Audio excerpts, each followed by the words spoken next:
Conflict avoidant affairs ആണ്. അതായത് ഈ പാർട്ട്നേഴ്സ് തമ്മിൽ പുറമേന്ന് കാണുമ്പോൾ വളരെ ഹാപ്പി ആയിരിക്കും. അവർക്ക് തന്നെ തോന്നുക ഇവർ തമ്മിലൊരു പ്രശ്നവും ഇല്ല എന്നാണ്.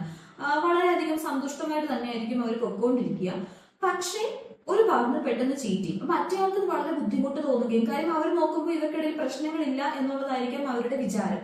പെട്ടെന്ന് എന്തെങ്കിലും സംഭവിക്കുന്നു എന്ന് ചോദിച്ചാൽ ഇതൊരു നമ്മുടെ ഒരു അപ്ബ്രിംഗിങ്ങിന്റെ പ്രശ്നമാണ്. അതായത് സംസാരിച്ച് പ്രശ്നങ്ങൾ തീർക്കുന്നതിനേക്കാൾ നല്ലത് ഒരു പീസ് നിലനിർത്തുക എന്നുള്ളതാണ്. അപ്പൊ അതുകൊണ്ട് തന്നെ ഇവർക്കുണ്ടാകുന്ന ഫ്രസ്ട്രേഷൻസ് ഇവർ പറയില്ല.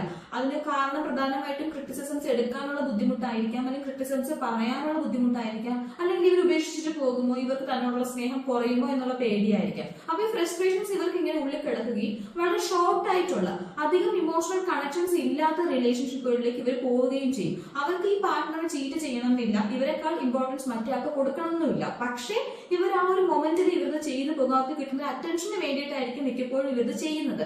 അപ്പൊ എന്താ സംഭവിക്കുന്നതെന്ന് വെച്ചാൽ ക്ലിയർലി കമ്മ്യൂണിക്കേറ്റ് ചെയ്യാനായിട്ട് ഇവർക്ക് സാധിക്കില്ല. അപ്പൊ അവരുടെ പ്രശ്നങ്ങൾ ഇങ്ങനെ ഉള്ളിൽ കിടന്ന് ഇവരത്തേക്കുള്ള റിലേഷൻഷിപ്പിലേക്ക് പോവുകയും അവർ എന്തിനാണോ ആദ്യം ഭയന്നത്, അതായത് പാർട്ട്നേഴ്സിന്റെ ഇടയിൽ പ്രശ്നങ്ങൾ ഉണ്ടാകുന്നതായിരിക്കും ഇവരുടെ ആദ്യത്തെ ഭയം, ആ ഭയം തന്നെ നടക്കുകയും ചെയ്യും. ഇവർ വല്ലാത്ത ബുദ്ധിമുട്ടിലേക്ക് പോവുകയും ചെയ്യും.